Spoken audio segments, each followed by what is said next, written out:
श्लोक महला तीजा।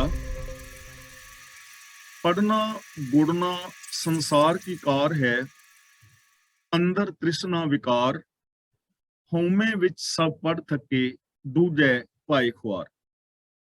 गुरुदेव पातशाह जी सानू समझा रहे हैं, पढ़ना गुड़ना का मतलब पढ़ना और विचारना। गुड़ना का मतलब विचार करनी। गुरु पातशाह जी कहते ने पढ़ना और विचारना ये भी संसार का ही एक काम बन के रह गया। क्यों?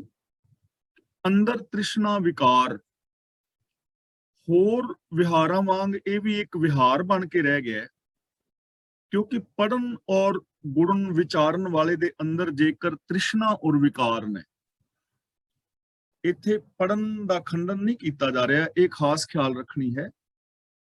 गल यह है कि जे अंदर तृष्णा है और अंदर विकार है, अंदर खोट ने, बेईमानी है, चोरी है, ठगी है, तृष्णा है, और बंदा कुछ पढ़ और विचार रहा है, तो पढ़ना और विचारना भी एक दुनिया वाली कार बन के रह जाएगी, जंजाल बन के रह जाएगा, बंधन बन जाएगा। किवें इस चीज नूं असीं थोड़ा जिहा विचारन दा यतन करिए जिस करके सानू ये चीज समझ विच पै जाए। मिसाल वजों जे असीं धार्मिक दुनिया की गल करिए तो धार्मिक दुनिया के अंदर कितने सारे लोग ने जो पढ़ रहे ने धर्म ग्रंथां नूं और विचार भी रहे ने, और पढ़ के विचार के अगे लोगों को सुना भी रहे ने, जिन्हां दे विच मैं खुद भी शामिल हाँ। हुण धर्म ग्रंथां नूं पढ़न वाले दे अंदर जेकर तृष्णा भी टिकी है और विकार भी टिके हुए ने, तो तृष्णा नूं और विकारां नूं बेस बना के धर्म ग्रंथां नूं पढ़ रहा है, विचार रहा है, तो ਉਹਦੇ वास्ते ये भी एक जंजाल ही बन जाएगा, ये भी एक दुनियावी कार बन जाएगी, ये भी एक दुनिया का धंधा बन के रह जाएगा। इसलिए अज बहु गिणती लोगों ने धर्म नूं धंधा बना लिया है। ਉਹਦੇ ਨਾਲ आत्मक विकास नहीं होया, ਉਹਦੇ ਨਾਲ इंसानियत अपने अंदर पैदा नहीं हुई, जिन्हां दे अंदर भी तृष्णा और विकार टिकिया होया है। जे असीं दुनियावी पढ़ाई की गल करिए तो इस दुनिया के अंदर कितने सारे पढ़े लिखे लोग ने, और दुनियावी पढ़ाई कितनी जरूरी है अज के युग के अंदर ये असीं सारे समझ सकते हैं। इसकी व्याख्या करने की जरूरत नहीं है। लेकिन जदों इस दुनिया वाल एक झात मारते हैं तो साडी इस दुनिया के अंदर रिश्वतखोरी है, ये तो असीं इनकार नहीं कर सकते। बहुगिनती लोग रिश्वत लै और दे रहे हैं। हुण रिश्वत कौन लै रहा है? वो इंसान रिश्वत लै रहा है जिसने पढ़ाई की है, तां ही वो किसी पदवी तक पहुंचा है। अनपढ़ बंदा तो किसी पदवी ते पहुंच नहीं ना सकता।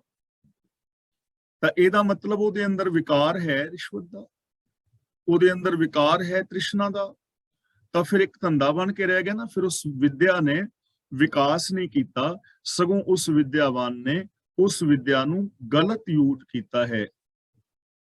ਅਸੀਂ देखते हाँ जे कोई बंब धमाके कर रहा है तो एक अनपढ़ बंदा जिहड़ा मेरे वर्गा है उन्हें तो पता नहीं कि कैमिकल किहड़ा किहड़ा किन्नी किन्नी मिकदार विच किवें किवें मिलाना है। तो ਇਹਦਾ मतलब जे कोई पढ़िया लिखिया बंदा अपने ज्ञान नूं इस वास्ते यूज कर रहा तो फिर माड़ा होया ना, धंधा ही होया ना। जिन्ने लोग डुप्लीकेट दवाइयां बेच रहे ने जां सिंथेटिक दुध, सिंथेटिक खोया वगैरह बना रहे ने, ਜਾਂ ਹੋਰ ऐसे कर्म कर रहे ने, वो सारे के सारे करीब करीब पढ़े हुए लोग ने, उन्होंने कोल पढ़ाई है, विद्या है, लेकिन वो विद्या नूं गलत यूज कर रहे हैं। तो जे चाहे वो धार्मिक पढ़ाई है, धर्म ग्रंथां दा पठन पाठन है, जां दुनिया की दुनियावी पढ़ाई है, जेकर बंदे दे अंदर तृष्णा और विकार खत्म नहीं होए तो पढ़ना और विचारना भी एक धंधा बन के रह जाएगा, एक जंजाल बन के रह जाएगा, पैरों की बंधन बन के रह जाएगा। बंधन क्यों बनेगा?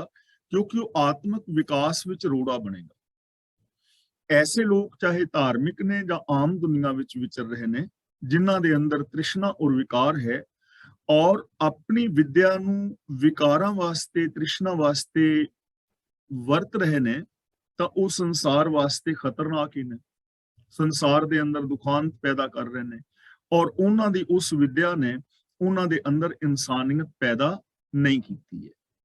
ਇਸ ਲਈ ਗੁਰੂ ਪਾਤਸ਼ਾਹ ਜੀ ਨੇ ਜੋ ਵਿਦਿਆ ਬਾਰੇ ਆਪਣੇ ਵਿਚਾਰ ਦਿੱਤੇ ਨੇ ਨਾ ਪਾਵਨ ਬਾਣੀ ਵਿੱਚ, ਮੈਂ ਉਹ ਆਪ ਦੇ ਨਾਲ ਸਾਂਝੇ ਕਰਦੇ ਹਾਂ, ਜਿਸ ਕਰਕੇ ਗੱਲ ਹੋਰ ਸਪਸ਼ਟ ਹੋ ਜਾਏ। ਗੁਰੂ ਨਾਨਕ ਪਾਤਸ਼ਾਹ ਜੀ ਕਹਿੰਦੇ ਨੇ, ਤੁਹਾਡਾ ਪੜਿਆ ਔਰ ਵਿਚਾਰਿਆ ਤਾਂ ਸਫਲਾ ਹੈ, ਜਾਲ ਮੋਹ ਕਸਮਸ ਕਰ ਮਤ ਕਾਗਦ ਕਰ ਸਾਰ। ਪੜਨ ਦਾ ਤਾਂ ਲਾਭ ਸੀ ਜੇਕਰ ਅੰਦਰੋਂ ਸੈਲਫਿਸ਼ਨੈਸ ਖਤਮ ਹੁੰਦੀ, ਮੋਹ ਖਤਮ ਹੁੰਦਾ, ਤਾਂ ਉਸ ਵਿਦਿਆ ਦਾ ਲਾਭ ਹੋਇਆ ਨਾ, ਕਿ ਵਿਦਿਆਵਾਨ ਦੇ ਅੰਦਰ ਪਿਆਰ ਪੈਦਾ ਹੋਇਆ, ਉਹਨੇ ਇਸ ਸੰਸਾਰ ਦੇ ਅੰਦਰ ਪਿਆਰ ਵੰਡਿਆ, ਪਿਆਰ ਵਾਲੀ ਜ਼ਿੰਦਗੀ ਪੈਦਾ ਕੀਤੀ। ਵਿਦਿਆ ਪੜ੍ਹਨੀ ਇਸ ਕਰਕੇ ਸੀ ਕਿ ਸਾਡੀ ਜ਼ਿੰਦਗੀ ਦੇ ਅੰਦਰ ਸ੍ਰੇਸ਼ਟ ਮਤ ਪੈਦਾ ਹੁੰਦੀ ਔਰ ਬੰਦਾ ਜ਼ਿੰਦਗੀ ਦੇ ਸਹੀ ਫੈਸਲੇ ਲੈਂਦਾ, ਕਾਮਨ ਸੈਂਸ ਪੈਦਾ ਹੁੰਦੀ। ਵਿਦਿਆ ਪੜ੍ਹਨ ਦਾ ਲਾਭ ਮਤਲਬ ਲਾਭਦਾਇਕ ਤਾਂ ਹੈ, ਵਿਦਿਆ ਪੜ੍ਹਨ ਦਾ ਮਕਸਦ ਇਹ ਹੋਣਾ ਚਾਹੀਦਾ ਸੀ ਕਿ ਬੰਦੇ ਦੀ ਜ਼ਿੰਦਗੀ ਦੇ ਅੰਦਰ ਇਨਸਾਨੀਅਤ ਪੈਦਾ ਹੁੰਦੀ, ਅੰਦਰੋਂ ਸੈਲਫਿਸ਼ਨੈਸ ਖਤਮ ਹੁੰਦੀ, ਤ੍ਰਿਸ਼ਨਾ ਮੁਕਦੀ, ਮੇਰ ਤੇਰ ਦੇ ਵਿਤਕਰੇ ਮੁਕਦੇ, ਆਪਣੇ ਪਰਾਏ ਦੇ ਵਿਤਕਰੇ ਮੁਕਦੇ। ਫਿਰ ਵਿਦਿਆ ਦਾ ਮਕਸਦ ਇਹ ਹੋਣਾ ਚਾਹੀਦਾ ਸੀ। ਤੇ ਜੇ ਵਿਦਿਆ ਦਾ ਮਕਸਦ ਇਹ ਨਹੀਂ ਹੈ, ਧਰਮ ਗ੍ਰੰਥ ਪਠਨ ਪਾਠਨ ਦਾ ਮਕਸਦ ਇਹ ਨਹੀਂ ਹੈ, ਤਾਂ ਫਿਰ ਅੰਦਰ ਇਨਸਾਨੀਅਤ ਪੈਦਾ ਨਹੀਂ ਹੋਏਗੀ। ਤਾਂ ਗੁਰੂ ਜੀ ਕਹਿੰਦੇ ਨੇ, ਪੜ੍ਹਨਾ ਔਰ ਵਿਚਾਰਨਾ ਵੀ ਸੰਸਾਰ ਦਾ ਕੰਮ ਹੀ ਹੋ ਗਿਆ ਹੈ। ਹੋਰ ਵਿਹਾਰਾਂ ਵਾਂਗ ਇਹ ਵੀ ਇੱਕ ਵਿਹਾਰ ਬਣ ਕੇ ਰਹਿ ਗਿਆ ਹੈ, ਕਿਉਂਕਿ ਹਿਰਦੇ ਦੇ ਅੰਦਰ ਤ੍ਰਿਸ਼ਨਾ ਔਰ ਵਿਕਾਰ ਟਿਕੇ ਹੋਏ ਨੇ। ਤੇ ਜੇ ਅੰਦਰ ਤ੍ਰਿਸ਼ਨਾ ਔਰ ਵਿਕਾਰ ਟਿਕੇ ਹੋਏ ਨੇ ਤਾਂ ਇਹ ਵੀ ਇੱਕ ਧੰਦਾ ਬਣ ਕੇ ਰਹਿ ਜਾਏਗਾ, ਇਸ ਤੋਂ ਜ਼ਿਆਦਾ ਨਹੀਂ ਹੈ। ਇਹ ਵੀ ਤੁਹਾਡੇ ਅੰਦਰ ਆਤਮਿਕ ਗਿਆਨ, ਆਤਮਿਕ ਚਾਨਣਾ, ਆਤਮਿਕ ਜੀਵਨ, ਇਨਸਾਨੀਅਤ ਪੈਦਾ ਨਹੀਂ ਕਰੇਗੀ। ਇਸੇ ਲਈ ਗੁਰਬਾਣੀ ਦੇ ਅੰਦਰ ਥਾਂ ਥਾਂ ਤੇ ਕਿਹਾ ਹੈ, ਪੜ ਪੜ ਗੱਡੀ ਲੱਦੀਆਂ, ਪੜ ਪੜ ਭਰੀਆਂ ਸਾਥ, ਪੜ ਪੜ ਬੇੜੀ ਪਾਈਆਂ, ਪੜ ਪੜ ਗੱਡੀਆਂ ਖਾਤ। ਇਸ ਲਈ ਕਬੀਰ ਜੀ ਕਹਿ ਰਹੇ ਨੇ, ਕਿਆ ਪੜੀਐ ਕਿਆ ਗੁਣੀਐ, ਕਿਆ वेद पुराना सुनिए, पढ़े लिखे के पढ़े सुने क्या हुई, जो सहज ना मिलियो सोई। इसलिए गुरबाणी ਨੂੰ ਅਸਾਂ ਪੜ੍ਹਨਾ ਹੈ, ਪੜ੍ਹ ਕੇ ਅਮਲ ਕਰਨਾ ਹੈ, ਇਹਨਾਂ ਗੁਣਾਂ ਨੂੰ ਆਪਣੀ ਜ਼ਿੰਦਗੀ ਦੇ ਅੰਦਰ ਇੰਪਲੀਮੈਂਟ ਕਰਨਾ ਹੈ। ਔਰ ਜੋ ਸਕੂਲ ਦੇ ਅੰਦਰ ਵਿਦਿਆ ਪੜ੍ਹਾਈ ਜਾ ਰਹੀ ਹੈ, ਜੋ ਆਮ ਜਨਤਾ ਪੜ੍ਹੀ ਲਿਖੀ ਹੈ, ਉਹਨਾਂ ਦਾ ਵੀ ਇਹ ਫਰਜ਼ ਬਣਦਾ ਹੈ ਕਿ ਉਹ ਚੰਗੀ, ਸੱਚੀ, ਸੁੱਚੀ ਇਨਸਾਨੀਅਤ ਵਾਲੀ ਜ਼ਿੰਦਗੀ ਜੀਣ, ਆਪਣੀ ਵਿਦਿਆ ਨੂੰ, ਆਪਣੇ ਗਿਆਨ ਨੂੰ ਸਹੀ ਯੂਜ਼ ਕਰਨ, ਜਿਸ ਕਰਕੇ ਇਹ ਸੰਸਾਰ ਸਵਰਗ ਹੋ ਸਕੇ। ਹਉਮੈ ਵਿੱਚ ਸਭ ਪੜ ਥੱਕੇ, ਦੂਜੇ ਭਾਏ ਖੁਆਰ। ਗੁਰੂ ਪਾਤਸ਼ਾਹ ਜੀ ਕਹਿੰਦੇ ਨੇ, ਬੜੇ ਵੱਡੇ ਵੱਡੇ ਪੰਡਿਤ ਵਿਦਵਾਨ ਅਹੰਕਾਰ ਦੇ ਅੰਦਰ ਪੜ ਪੜ ਕੇ ਥੱਕ ਗਏ ਨੇ ਤੇ ਮਾਇਆ ਦੇ ਮੋਹ ਵਿੱਚ ਖੁਆਰ ਹੋ ਰਹੇ ਨੇ। ਦੂਜੇ ਭਾਏ ਖੁਆਰ, ਦੂਜੇ ਭਾਏ ਦਾ ਮਤਲਬ ਦੂਜਾ ਭਾ, ਸੱਚ ਨੂੰ ਛੱਡ ਕੇ ਕਿਸੇ ਹੋਰ ਅਵਗੁਣਾਂ ਦਾ ਪਿਆਰ, ਰੱਬ ਦੇ ਗੁਣਾਂ ਨੂੰ ਛੱਡ ਕੇ ਅਵਗੁਣਾਂ ਦਾ ਪਿਆਰ, ਜਾਂ ਮਾਇਆ ਦਾ ਪਿਆਰ, ਜੋ ਮਾਇਆ ਵਾਲੀ ਸੋਚ ਹੈ, ਜਿੱਥੇ ਸੈਲਫਿਸ਼ਨੈਸ ਹੈ, ਜਿੱਥੇ ਮੇਰ ਤੇਰ ਦੇ ਵਿਤਕਰੇ ਨੇ, ਜਿੱਥੇ ਬੰਦਾ ਕਥਨੀ ਔਰ ਕਰਨੀ ਦਾ ਪੂਰਾ ਨਹੀਂ, ਇਸ ਸੋਚ ਦੇ ਅੰਦਰ ਲੋਕ ਖੁਆਰ ਹੋ ਰਹੇ ਨੇ। ਧਰਮ ਗ੍ਰੰਥਾਂ ਨੂੰ ਪੜ੍ਹ ਵੀ ਰਹੇ ਨੇ, ਉਸ ਪੜ੍ਹਨ ਦਾ ਅਹੰਕਾਰ ਕਰ ਰਹੇ ਨੇ, ਲੇਕਿਨ ਅੰਦਰ ਦੂਜਾ ਭਾਵ ਟਿਕਿਆ ਹੋਇਆ ਹੈ ਤਾਂ ਲੋਕ ਖੁਆਰ ਹੋ ਰਹੇ ਨੇ। ਚਾਹੇ ਉਹ ਧਾਰਮਿਕ ਪੜ੍ਹਾਈ ਹੈ, ਚਾਹੇ ਉਹ ਦੁਨਿਆਵੀ ਪੜ੍ਹਾਈ ਹੈ, ਪੜ੍ਹੇ ਲਿਖੇ ਲੋਕ ਵੀ ਖੁਆਰ ਹੋ ਰਹੇ ਨੇ। ਔਰ ਇਹ ਹਕੀਕਤ ਹੈ। ਦੇਖੋ, ਦੋ ਅਨਪੜ੍ਹ ਲੋਕ ਲੜ ਰਹੇ ਨੇ। ਮੇਰੇ ਘਰ ਦੇ ਵਿੱਚ ਕਲੇਸ਼ ਹੈ ਕਿਉਂਕਿ ਅਸੀਂ ਦੋਵੇਂ ਜੀ ਅਨਪੜ੍ਹ ਹਾਂ, ਅਸੀਂ ਲੜ ਰਹੇ ਹਾਂ। ਤਾਂ ਗੱਲ ਸਮਝ ਪੈਂਦੀ, ਯਾਰ ਇਹ ਅਨਪੜ੍ਹ ਨੇ, ਇਹਨਾਂ ਨੂੰ ਸਮਝ ਨਹੀਂ, ਬੇਸਮਝ ਨੇ ਤਾਂ। ਲੇਕਿਨ ਇੱਥੇ ਦੇ ਪੜ੍ਹੇ ਲਿਖੇ ਲੜ ਰਹੇ ਨੇ, ਪੜ੍ਹਿਆਂ ਲਿਖਿਆਂ ਦੀਆਂ ਤਲਾਕਾਂ ਹੋ ਰਹੀਆਂ ਨੇ, ਮਾਸਟਰ ਡਿਗਰੀਆਂ ਜਿਨ੍ਹਾਂ ਦੇ ਕੋਲ, ਉਹਨਾਂ ਦੀਆਂ ਤਲਾਕਾਂ ਹੋ ਰਹੀਆਂ ਨੇ। ਇਹ ਤਾਂ ਦੁਨਿਆਵੀ ਪੜ੍ਹਾਈ ਦਾ ਵੀ ਇੱਥੇ ਹਾਲ ਹੈ ਨਾ, ਬਹੁਤਿਆਂ ਦਾ, ਸਾਰਿਆਂ ਦੀ ਗੱਲ ਨਹੀਂ। ਦੂਜੇ ਪਾਸੇ ਧਾਰਮਿਕ ਦੁਨੀਆ ਹੈ। ਇੱਕ ਤੇ ਉਹਨੇ ਜੋ ਧਰਮ ਗ੍ਰੰਥਾਂ ਨੂੰ ਪੜ੍ਹਦੇ ਹੀ ਨਹੀਂ, ਹਿੰਦੂ, ਮੁਸਲਮਾਨ, ਸਿੱਖ, ਈਸਾਈ, ਜੋ ਵੀ ਆਪਣੇ ਧਰਮ ਗ੍ਰੰਥਾਂ ਨੂੰ ਪੜ੍ਹਦੇ ਹੀ ਨਹੀਂ, ਮੰਨ ਲਓ ਉਹਨਾਂ ਨੂੰ ਅਰਥ ਭਾਵਾਂ ਦਾ ਨਹੀਂ ਪਤਾ, ਲੇਕਿਨ ਇਹ ਉਹ ਲੜ ਰਹੇ ਨੇ ਤੇ ਸਮਝ ਆਉਂਦੀ, ਯਾਰ ਇਹਨਾਂ ਨੇ ਨਾ ਬਾਣੀ ਜਾਂ ਧਰਮ ਗ੍ਰੰਥ ਨਹੀਂ ਪੜ੍ਹੇ ਤਾਂ ਲੜ ਰਹੇ ਨੇ। ਲੇਕਿਨ ਇੱਥੇ ਤਾਂ ਜਿਨ੍ਹਾਂ ਨੇ ਧਰਮ ਗ੍ਰੰਥ ਪੜ੍ਹੇ ਨੇ ਉਹਨਾਂ ਦੀ ਆਪਸ 'ਚ ਨਹੀਂ ਬਣਦੀ ਸੀ, ਤਾਂ ਪ੍ਰੋਬਲਮ ਹੈ ਨਾ। ਪੜ੍ਹਨ ਦਾ ਭਾਵ ਸੀ ਕਿ ਅਸੀਂ ਆਪਣੀ ਸੋਚ ਨੂੰ ਬਦਲਦੇ। ਵਿਦਿਆ ਦਾ ਮਤਲਬ ਹੀ ਇਹ ਹੈ ਕਿ ਸਾਡੀ ਸੋਚ ਬਦਲ ਜਾਏ, ਸਾਡੇ ਅੰਦਰ ਇਨਸਾਨੀਅਤ ਪੈਦਾ ਹੋ ਜਾਏ, ਪਿਆਰ ਮੁਹੱਬਤ ਪੈਦਾ ਹੋ ਜਾਏ। ਤੇ ਜੇਕਰ ਅਸੀਂ ਅਮਲ ਨਹੀਂ ਕੀਤਾ, ਫਿਰ ਜ਼ਿੰਦਗੀ ਦੇ ਅੰਦਰ ਖੁਆਰੀ ਹੋਏਗੀ। ਹਉਮੈ ਵਿੱਚ ਸਭ ਪੜ੍ਹ ਥਕੇ, ਦੂਜੇ ਭਾਏ ਖੁਆਰ। ਅਹੰਕਾਰ ਵਿੱਚ ਸਾਰੇ ਪੰਡਿਤ ਵਿਦਵਾਨ ਪੜ੍ਹ ਪੜ੍ਹ ਕੇ ਥੱਕ ਗਏ ਹਨ, ਔਰ ਦ્વੈਤ ਭਾਵ ਕਰਕੇ ਖੁਆਰ ਹੋ ਰਹੇ ਨੇ, ਦੁੱਖ ਉਠਾ ਰਹੇ ਨੇ। ਹੁਣ ਗੁਰੂ ਪਾਤਸ਼ਾਹ ਜੀ ਪੜ੍ਹਾਈ ਦਾ ਅਸਲ ਮਕਸਦ ਦੱਸਦੇ ਨੇ। ਸੋ ਪੜ੍ਹਿਆ ਸੋ ਪੰਡਿਤ ਬੀਨਾ, ਗੁਰ ਸ਼ਬਦ ਕਰੇ ਵਿਚਾਰ। ਬੀਨਾ ਦਾ ਮਤਲਬ ਸਿਆਣਾ।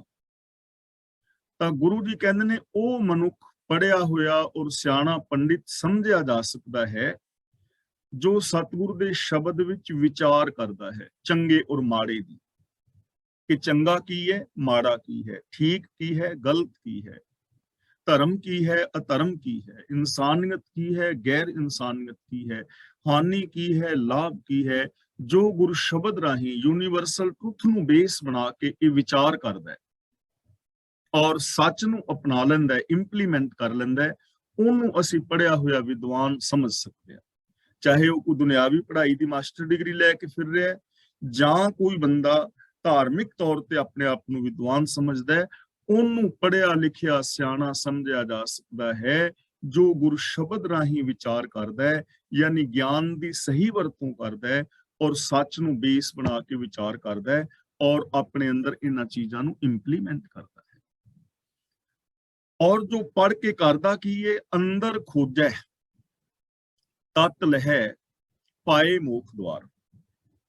ਅੰਦਰ ਖੋਜੇ ਦਾ ਮਤਲਬ ਆਪਣੇ ਆਪੇ ਨੂੰ ਖੋਜਦਾ ਹੈ।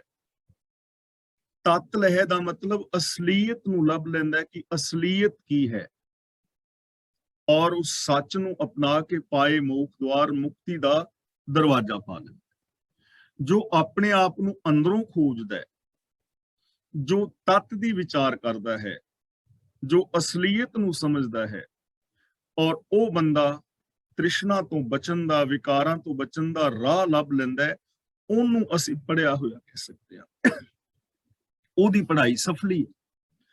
ਤਾਂ ਹੁਣ ਧਰਮ ਗ੍ਰੰਥ ਪੜ੍ਹ ਕੇ ਜਾਂ ਦੁਨੀਆਵੀ ਵਿਦਿਆ ਪੜ੍ਹ ਕੇ ਗਿਆਨ ਹਾਸਲ ਕਰਕੇ ਬੰਦੇ ਨੇ ਆਪਣੇ ਆਪੇ ਨੂੰ ਖੋਜਣਾ ਸੀ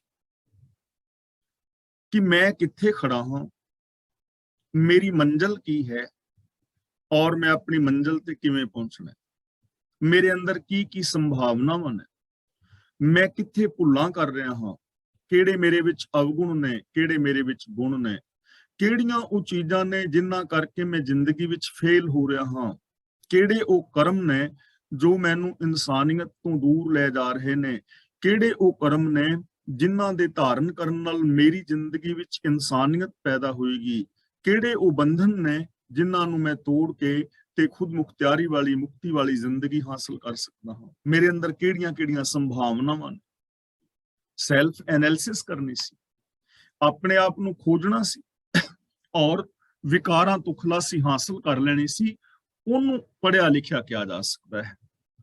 ਉਹਦਾ ਪੜ੍ਹਨਾ ਹੋਇਆ, ਉਹਦਾ ਪੜ੍ਹਨਾ ਸਫਲਾ ਹੈ, ਉਹਦਾ ਪੜ੍ਹਨਾ ਮੁਬਾਰਕ ਹੈ, ਕਿਉਂਕਿ ਉਹਨੇ ਕੁਛ ਪ੍ਰਾਪਤੀ ਹਾਸਲ ਕੀਤੀ ਹੈ।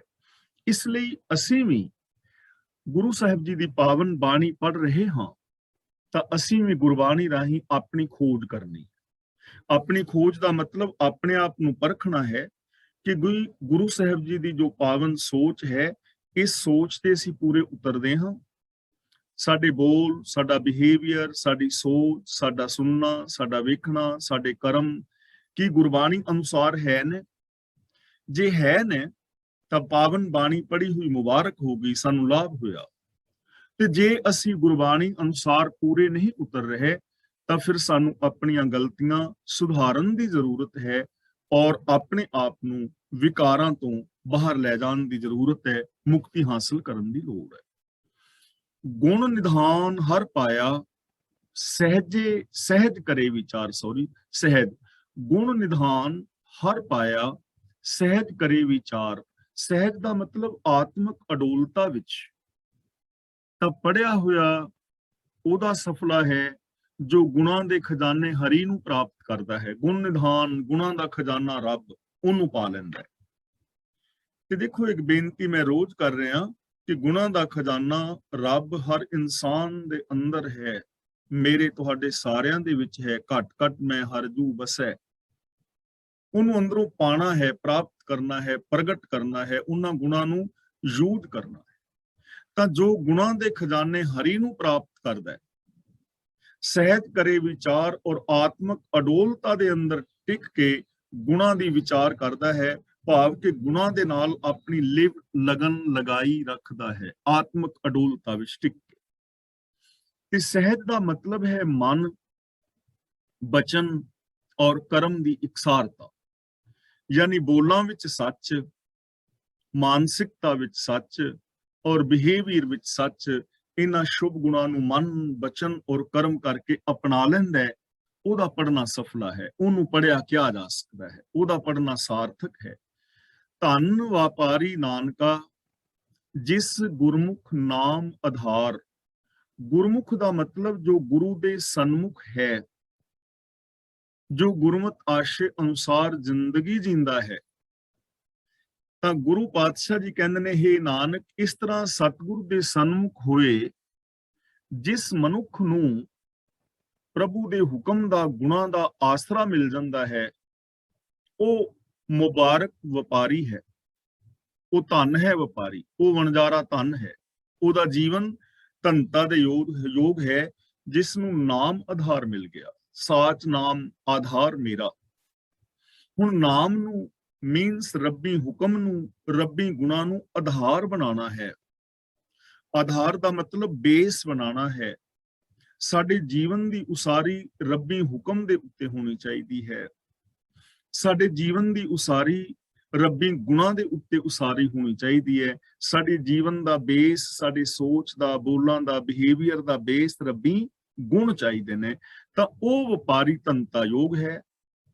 ਉਸ ਇਨਸਾਨ ਦਾ ਜੀਵਨ ਮੁਬਾਰਕ ਹੈ ਜੋ ਗੁਰੂ ਦੇ ਦੱਸੇ ਰਾਹਾਂ ਤੇ ਚੱਲ ਕੇ ਰੱਬੀ ਹੁਕਮ ਨੂੰ, ਰੱਬੀ ਗੁਣਾਂ ਨੂੰ, ਰੱਬੀ ਸਿਫਤ ਸਲਾਹ ਨੂੰ ਆਪਣੇ ਜੀਵਨ ਦਾ ਆਧਾਰ ਬਣਾਉਂਦਾ ਹੈ।